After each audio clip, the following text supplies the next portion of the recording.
Hello everyone, I welcome you all to I exam B daily BPD analysis के आज के इस video में आप सभी का स्वागत है, जहां पे हम लोग पढ़ेंगे 4, 5 और 6 फरवरी 2023 के इंपॉर्टेंट करंट अफेयर्स। हमारे इस बीपीडी ड्राफ्ट को आप हमारी वेबसाइट iexambee.com पे जाकर के डाउनलोड कर सकते हैं, जहां पे आपको हिंदी और इंग्लिश दोनों भाषाओं में उपलब्ध है। साथ ही आपको डेली, वीकली और मंथली तीनों फॉर्मेट्स में उपलब्ध हो जाते हैं। ज़्यादा डिटेल में न्यूज़ पढ़नी है तो आप लोग इसको उस ड्राफ्ट के माध्यम से पढ़ सकते हैं। ठीक है, तो चलिए शुरू करते हैं। जैसे कि आप सभी को पता है, डेली हम लोग क्या करते हैं, जो एनालिसिस वीडियो रहता है उसके लास्ट में आपके लिए 2 क्वेश्चंस को छोड़ के जाते हैं। उस क्वेश्चंस में आपको उनके आंसर्स कमेंट सेक्शन में देने होते हैं। तो जो लास्ट वीडियो में क्वेश्चंस थे वो कुछ इस प्रकार से थे। National commission for women was formed in which year? National commission for women किस साल में इसको फॉर्म किया गया था? बेहद सिंपल सा आंसर 1990। जो national commission for women act आया था 1990, उसके तहत इसको फॉर्म किया गया था सन 1992 में। तो इसका सही आंसर क्या हो जाएगा? 1992, यानी कि option number B. Recently the IMF approved a $4.7 billion support loan package for which country that has become the first Asian country to receive financing under RSF? अभी हाल ही में IMF ने $4.7 बिलियन का एक लोन अप्रूव किया था। किस country के लिए किया है? वह एक एशियन कंट्री है और ये पहली कंट्री बन चुकी है जिसको RSF के तहत लोन दिया गया है। तो ये लोन दिया गया था $4.7 बिलियन का, यह 3 अलग अलग स्कीम्स के तहत दिया गया था। उसमें से एक है RSF, उसके तहत पहली एशियन कंट्री बनी है ये वाली। तो इसका आंसर क्या हो जाएगा आपका? Option number B. क्या हो जाएगा? बांग्लादेश। ठीक है, इसका आंसर बांग्लादेश हो जाएगा। RSF के तहत लोन पाने वाली पहली एशियन कंट्री कौन बन चुकी है? बांग्लादेश। ठीक है, लोन कितना दिया गया था पूछेंगे तो 4.7 बिलियन का दिया गया था। आगे बढ़ते हैं। सबसे पहले हम लोग देखेंगे कि इंपॉर्टेंट डेज कोई होता है तो आज के इस वीडियो के लिए जो इंपॉर्टेंट डेज है, क्योंकि हम लोग 4, 5 और 6 का पढ़ रहे हैं, तो 4 तारीख को एक इंपॉर्टेंट डे था, कैंसर डे। विश्व कैंसर दिवस या वर्ल्ड कैंसर डे। ये क्यों मनाया जाता है? कैंसर के बारे में इंफॉर्मेशन देने के लिए, इसके लिए अवेयरनेस फैलाने के लिए इस डे को मनाया जाता है। 4 फरवरी को मनाया जाता है।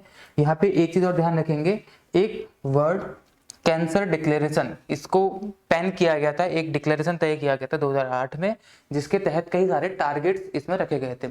उन टारगेट को कंप्लीट करने के लिए भी हम लोग इस डे को क्या करते हैं? मनाते हैं। मतलब इसको भी हम लोग इसमें क्या करते हैं? याद रखते हैं कि हमारे टारगेट्स हैं, उसको हमको कंप्लीट करना है। कब किया गया था? 2008 में। ठीक है, आगे बढ़ते हैं। अगला है 6 फरवरी, यानी कि आज का दिन, international day of zero tolerance for female genital mutilation. ठीक है, आज है international day of zero tolerance for female genital mutilation. इसमें क्या होता है, जो फीमेल के जेनिटल ऑर्गन्स होते हैं उन सबको पार्सली या फिर पूरे तरीके से काट के शरीर से अलग कर दिया जाता है नॉन मेडिकल पर्पज के लिए कभी कभी। तो उन सबके खिलाफ आवाज उठाने के लिए कि ऐसा नहीं करना चाहिए, इसके लिए हमको जीरो टॉलरेंस रखना है। तो इसके लिए ही ये इस डे को क्या किया जाता है? सेलिब्रेट किया जाता है, इस मतलब कोमेमोरेट किया जाता है। इस बार की जो थीम है इसकी क्या है? Partnership with men and boys to transform social and gender norms to end female genital mutilation. यानी कि हमें फीमेल जेनिटल म्यूटिलेशन को खत्म करना है मैन और बॉयज के साथ मिल करके, ऐसी बात इस बार इसमें की गई है। ठीक है, इतना ही आपके लिए इंपॉर्टेंट है। मेन तो क्या है कि आपको इसके डेट्स को याद रखना है कि ये कब कब ऑब्जर्व किए जाते हैं। आगे बढ़ते हैं। सबसे पहले राष्ट्रीय यानी कि नेशनल सेक्शन देखते हैं, यहाँ से क्या आपके लिए इंपॉर्टेंट न्यूज बनी है। पहली news, India joint UAE France for trilateral on clean energy counter pandemic steps. Counter pandemic steps और क्लीन एनर्जी, यानी कि इंडिया ने UAE और फ्रांस के साथ मिलकर के एक बेसिकली एग्रीमेंट तय किया इन तीनों कंट्रीज ने, जिसमें ये लोग क्लीन एनर्जी को लेकर के बात करेंगे, यानी कि न्यूक्लियर एनर्जी है उसको लेकर के एक दूसरे का साथ देंगे, उसको लेकर के बात करेंगे। इसके लिए इंडिया, UAE और फ्रांस ने आपस में एक एग्रीमेंट तय किया है। इसके तहत क्या किया जाएगा कि जो इन तीनों कंट्रीज में से इस न्यूक्लियर एनर्जी पे या फिर क्लीन एनर्जी पे कोई भी प्रोजेक्ट किसी भी कंट्री में चल रहा होगा तो तीनों एक दूसरे का साथ देंगे उस प्रोजेक्ट के लिए डिजाइन तैयार करने में, या फिर उस प्रोजेक्ट को इंप्लीमेंट कैसे करना है, उस प्रोजेक्ट को एग्जीक्यूट कैसे करना है। इस चीज के लिए ये तीनों कंट्रीज यहाँ पे एक दूसरे का साथ देंगे। इसीलिए यह एक ट्राइलेटरल एग्रीमेंट इनके बीच में साइन अभी किया गया है। मेन किसके लिए? क्लीन एनर्जी यानी कि न्यूक्लियर एनर्जी के लिए किया गया है। ठीक है, आप सभी को पता है वर्तमान में G20 इसकी अध्यक्षता भारत कर रहा है। इसी के साथ साथ COP28 भी होगा जो कि UAE में होने वाला है नवंबर दिसंबर 2023 में। दिसंबर 2023 में जब इंडिया अपनी अध्यक्षता खत्म कर रहा होगा, लगभग उस टाइम पे COP28 UAE में होगा। ठीक है, इसी के साथ साथ यहाँ पे यह बात भी की गई कि यह तीनों कंट्रीज इस क्लीन एनर्जी के साथ साथ डिफेंस कोऑपरेशन में भी एक दूसरे का साथ देंगे, यानी कि रक्षा के लिए भी एक दूसरे का सहयोग करेंगे। साथ ही साथ इंडियन ओशियन रीजन में भी नई नई अपॉर्चुनिटीज के लिए वहाँ पे ट्राई करेंगे, देखेंगे कि वहाँ पे और क्या क्या चीजें एक्सप्लोर की जा सकती हैं। इसमें ये तीनों क्या करेंगे, एक दूसरे का साथ देंगे। तो इतनी सारी बात यहाँ पे इसमें की गई है। ठीक है, आगे बढ़ते हैं। इसमें UAE और फ्रांस आया। तो सबसे पहले UAE, इसकी कैपिटल आप सभी को पता है अबू धाबी, और यहाँ की करेंसी क्या है, दिरहम, और यहाँ के जो प्रेसिडेंट है वो कौन है, मोहम्मद बिन जायद अल नाहियान, ये यहाँ के राष्ट्रपति या प्रेसिडेंट है। उसके बाद फ्रांस की राजधानी पेरिस, और यहाँ की करेंसी यूरो, और प्रेसिडेंट यहाँ के कौन है, इमैनुअल मैक्रोन है। ठीक है, इतना आपके लिए यहाँ से इंपॉर्टेंट हो जाता है। आगे बढ़ते हैं, अगली न्यूज क्या बनी है। Tourism minister ji Kishan Reddy launched visit India year 2023। बेहद सिंपल सी न्यूज, वन लाइनर न्यूज है एक तरीके से, थोड़ी इंपॉर्टेंट है इसलिए ज्यादा समझना नहीं है इसमें। विजिट इंडिया ईयर 2023 इस इनिशिएटिव को लॉन्च किया गया जी किशन रेड्डी, जो कि हमारे टूरिज्म मंत्री हैं, उनके द्वारा। क्यों लॉन्च किया गया, नाम एज द नेम सजेस्ट, क्या करने के लिए, भारत में टूरिज्म को बढ़ावा देने के लिए, टूरिज्म को प्रमोट करने के लिए इस इनिशिएटिव को लॉन्च किया गया। साथ ही साथ इसके लिए एक लोगो भी लॉन्च किया गया है जी किशन रेड्डी के द्वारा। बात ये की गई इसमें कि लगभग more than 1 lakh foreign delegates will visit India this year. ऐसा अनुमान है कि 1 लाख से ज्यादा डेलीगेट्स यहाँ पे इंडिया में आएंगे, जिनको यहाँ पे हम लोग अपना जो कल्चरल, इंडिया का जो कल्चर है और यहाँ के जो मॉन्यूमेंट्स हैं, ये सारी की सारी चीजें उनको हम दिखाने का ट्राई करेंगे, शोकेस करेंगे। ये सारी की सारी बातें यहाँ पे की गई हैं। ठीक है, इस न्यूज में ज्यादा समझने का नहीं था, इतना ही आपके लिए इंपॉर्टेंट है।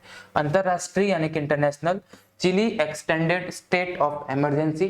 चिली जो कि एक साउथ अमेरिका की कंट्री है, वहां पे क्या कर दिया गया है, इमरजेंसी, स्टेट ऑफ इमरजेंसी को एक्सटेंड कर दिया गया है। आपसे एक क्वेश्चन पूछता हूं, अभी कुछ ही दिन पहले एक और देश है जिसने अभी अपने यहाँ पे स्टेट ऑफ इमरजेंसी को एक्सटेंड किया था, आपको बताना है कि उसका नाम क्या था, हम इसको कवर कर चुके हैं।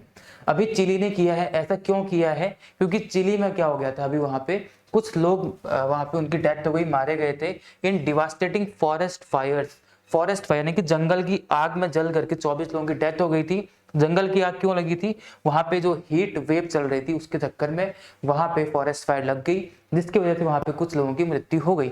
इसीलिए वहां पे ये इसका खतरा और ज्यादा बढ़ रहा है, जिसकी वजह से वहां पे क्या कर दिया गया, स्टेट ऑफ इमरजेंसी को एक्सटेंड कर दिया गया। ये क्वेश्चन बन सकता है कि अभी हाल ही में किस देश में forest fire, devastating forest fire की वजह से इमरजेंसी, स्टेट ऑफ इमरजेंसी को एक्सटेंड किया गया था, तो चिली।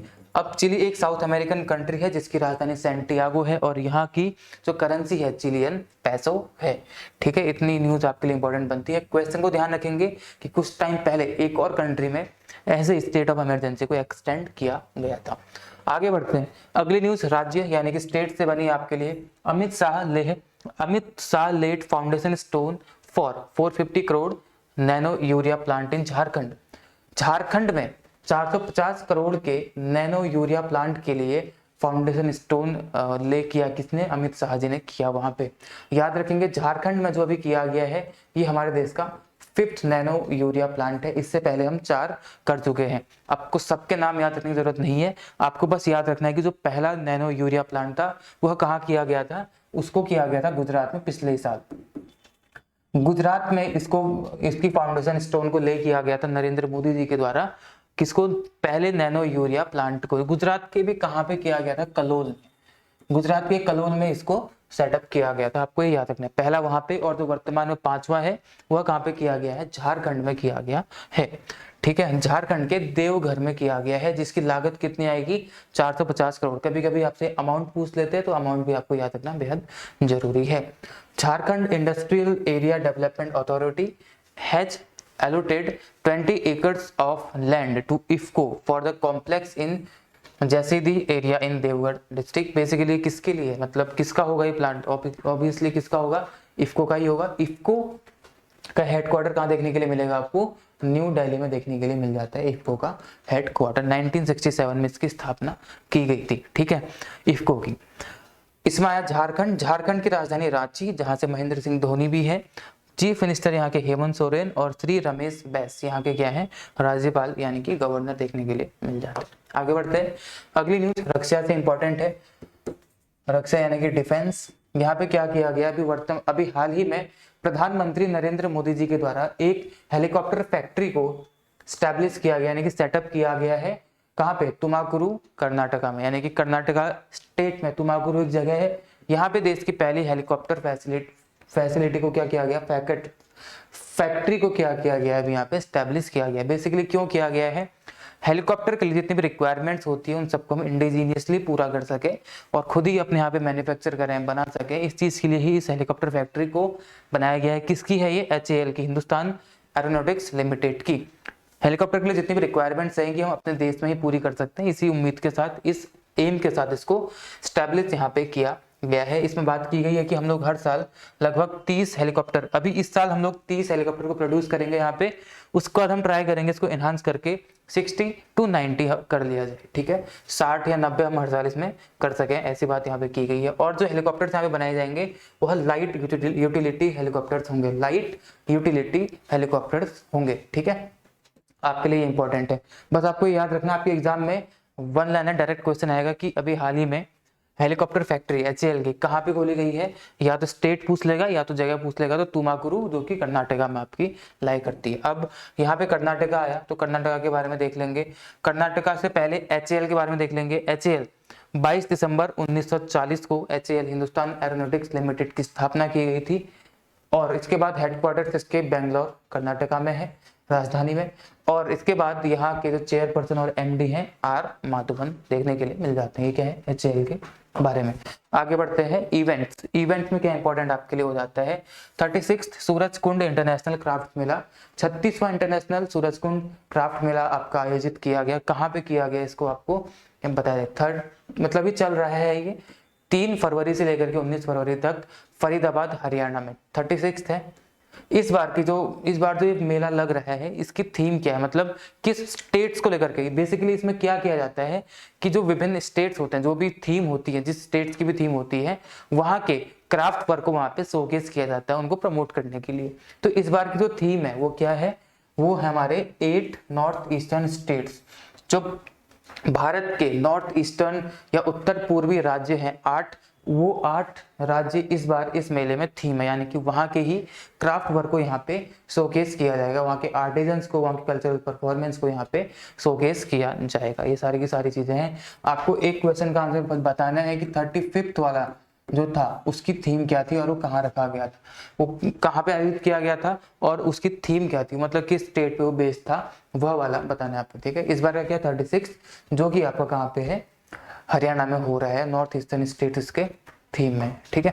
अब इसके बाद जो ये मेला है इसको ऑर्गेनाइज किया जाता है सूरज कुंड मेला अथॉरिटी हरियाणा टूरिज्म, यानी कि हरियाणा टूरिज्म की जो सूरज कुंड मेला अथॉरिटी और हरियाणा टूरिज्म, इन दोनों के द्वारा इसको आयोजित किया था मिल करके, ठीक है। और इसको कब स्टार्ट किया गया था, 1987 में स्टार्ट किया गया था, लेकिन इस मेले को इंटरनेशनल लेवल का दर्जा या एक्रेडिटेशन कब दिया गया था, 2013 में दिया गया था। ये आपको याद रखना है।